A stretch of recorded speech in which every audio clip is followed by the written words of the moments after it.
बिल्कुल। अच्छा सर, एक दूसरा सवाल है। और मरियम नवाज ने सर गुज़श्ता दिनों राब्ता किया, एक दावा किया कि एस्टेब्लिशमेंट का मेरे करीबी लोगों से राब्ता हुआ है, लेकिन मुझसे बराह रास्त राब्ता नहीं हुआ। उसके बाद मरियम नवाज ने बीबीसी को जब इंटरव्यू दिया, उसमें उन्होंने बाकायदा एस्टेब्लिशमेंट को मुज़ाकरात की दावत दी।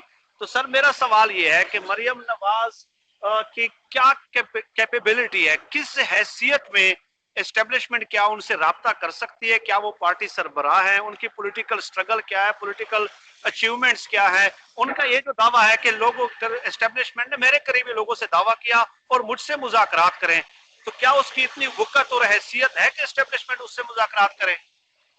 उसकी वक़्त और हैसियत का तो आपको गिलगित बल्तिस्तान के इलेक्शन से अंदाजा हो जाना चाहिए ना कि क्या वक़्त और क्या हैसियत है। वो बेनज़ीर बनने की कोशिश कर रही है।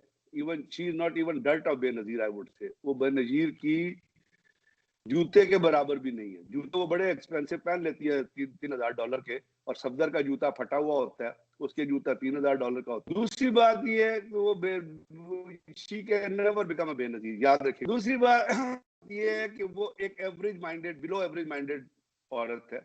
अगर मेरी बात से यकीन नहीं आता तो आप उसका मैट्रिक का और एफएससी का रिजल्ट उतार के देख लें। जिस वक्त इन्होंने एक प्रिंसिपल को प्रेशराइज किया था मेडिकल कॉलेज में दाखिला लेने के लिए, उससे इनकार कर दिया था इनको मेडिकल कॉलेज में दाखिला देने। तो आप अंदाजा लगा ले कितने नंबर होंगे, कितना। तीसरी बात यह है कि इसने अपने नाम के साथ डॉक्टर लिखना शुरू कर दिया था एक जमाने में, डॉक्टर यानी पीएचडी डॉक्टर।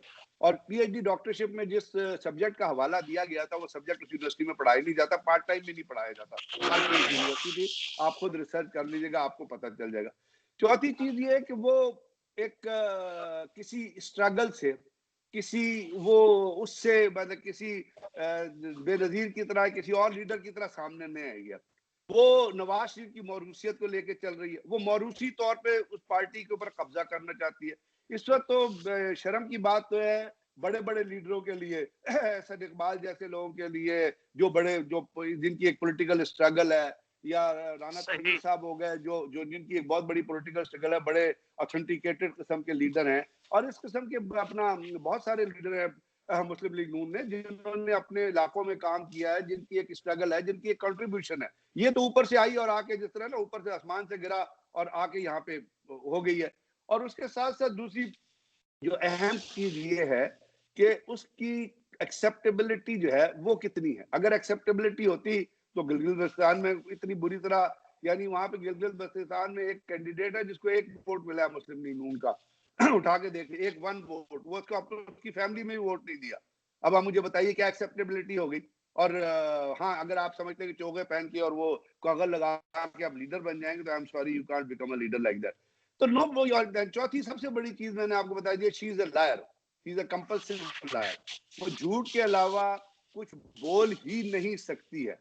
उसने झूठ बोलना है मुख्तलिफ लेवल पे, किसी भी लेवल पे हो। मतलब सच बोलने का इस फैमिली में कोई ट्रेंड ही नहीं है। तो झूठ के तो पाँव नहीं होते, झूठ कब तक चलेगा।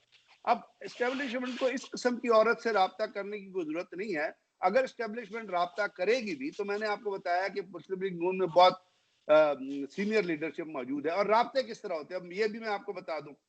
अब बहुत सारे लीडर ऐसे हैं जो एफिलिएटेड, जो किसी ना किसी तरीके से एफिलिएटेड होंगे अपना अपना मिलिट्री की फैमिली से, ठीक है। जैसे एहसन इकबाल साहब की बेटी की गालबन शादी जो हुई है, वो एक ब्रिगेड साहब है, उनके बेटे से हुई है, ठीक है ना। इसी तरह राना तनवीर साहब के बहुत सारे अपना जो लीडर है वो जानने वाले हैं। ख्वाजा आसिफ साहब के बहुत सारे, जैसे ख्वाजा आसिफ कहते हैं कि जी मैं हार रहा था तो मैंने उठा के आर्मी चीफ को फोन कर दिया था कि जी मैं हार रहा हूँ और करप्शन हो रही है। आर्मी चीफ ने कहा कि नहीं ऐसा। तो ये अब इस किस्म की चीजें जो आपस में इन कैजुअल मीटिंग्स जो होती है, उस मीटिंग में तो बहुत सारी डिस्कशन होती है। अब क्योंकि ये बुनियादी तौर पे बिलो एवरेज लेवल की औरत है, इसका मतलब दिमागी कोई कैपेबिलिटी नहीं है, she doesn't have any mental horizon और मेंटल, तो वो इस किस्म की बातचीत को भी राब्ता समझ लेती है। इससे क्यों राब्ता करेगा कोई। एक इसका बाप जो है वो बेच रहा है, वो डायरेक्टिव बेच रहा है जो हिंदुस्तान का नैरेटिव है, and he is probably working on the payroll of somebody. बाहर बैठ के वो पाकिस्तान को नुकसान पहुंचा रहा है। मीर सादिक ने जो कुछ किया, जो इनका बहुत क्लोज रहा है, आप उसकी भी कभी बैकग्राउंड हिस्ट्री उठा के पढ़ लिया, कश्मीर से जब आए तो वो सरदार थे या नहीं थे।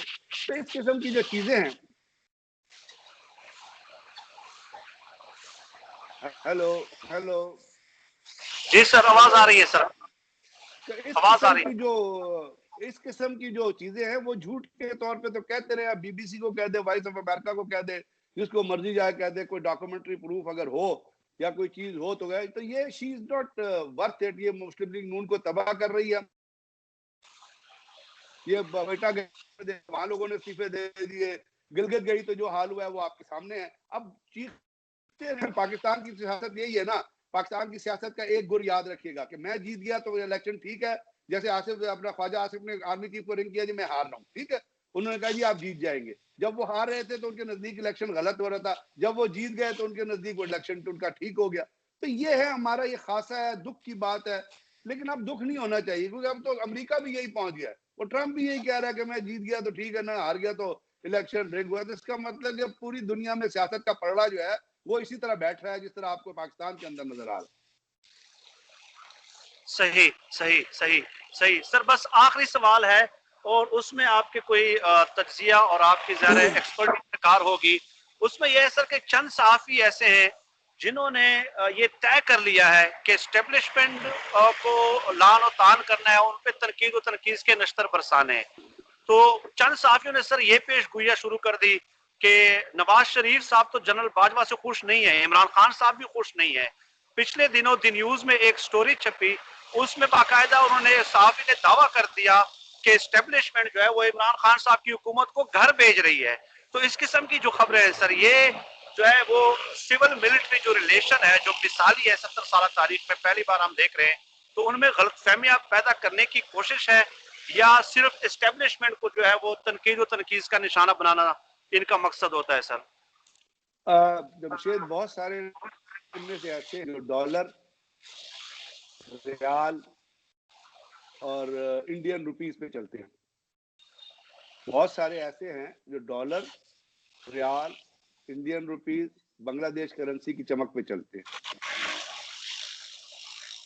ये जो एजेंसी, उनका एक एजेंडा होता है और वो डिक्टेटेड होता है।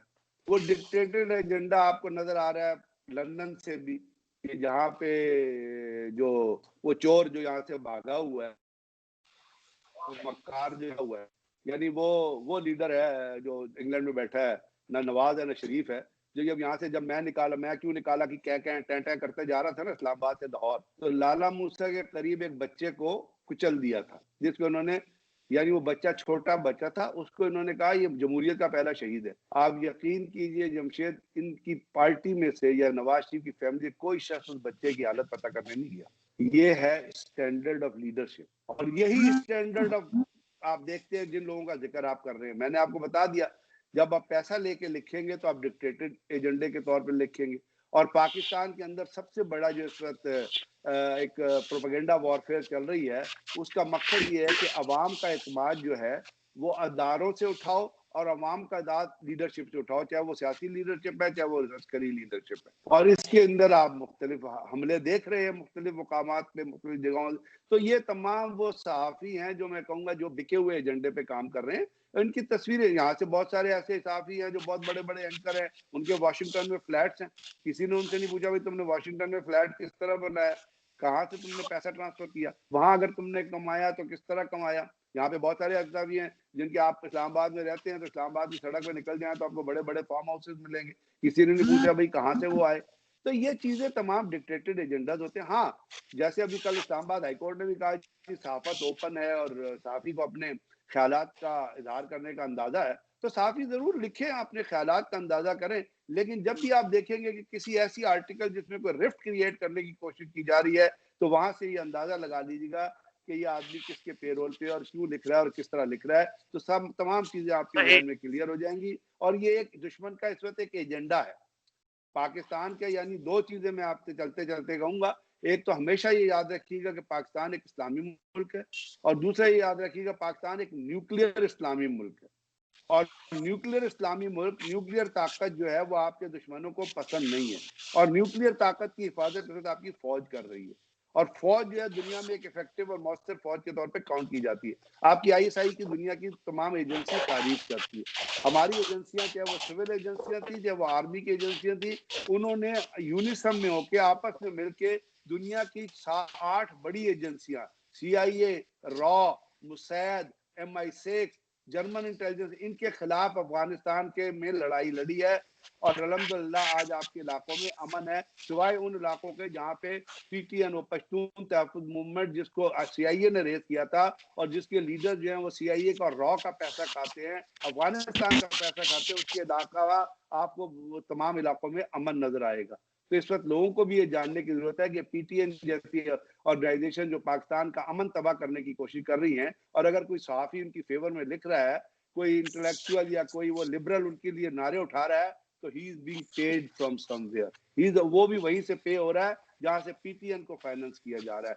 तो ये जो चीजें, ये तो अब लोगों को भी अंदाजा लगाना चाहिए, लोगों को भी ऐसे काले चेहरों को देखना चाहिए। सब चीजें आप सही, डिक्टेशन के तौर पे तो नहीं दे सकते है ना। बिल्कुल सही, बिल्कुल सही, बिल्कुल सही सर, बिल्कुल सही। सर बहुत बहुत शुक्रिया, आपने अपना कीमती टाइम निकाला। तो नाजरीन, आज के लिए इतना ही, और इस किस्म के मौज़ूआत पे वक्तन फ़वक्तन आपसे नशिस्त होती रहेगी। सर एक बार फिर आपका बहुत बहुत शुक्रिया। थैंक यू, थैंक यू, जज़ाकल्लाह। अल्लाह हाफिज। Thank you.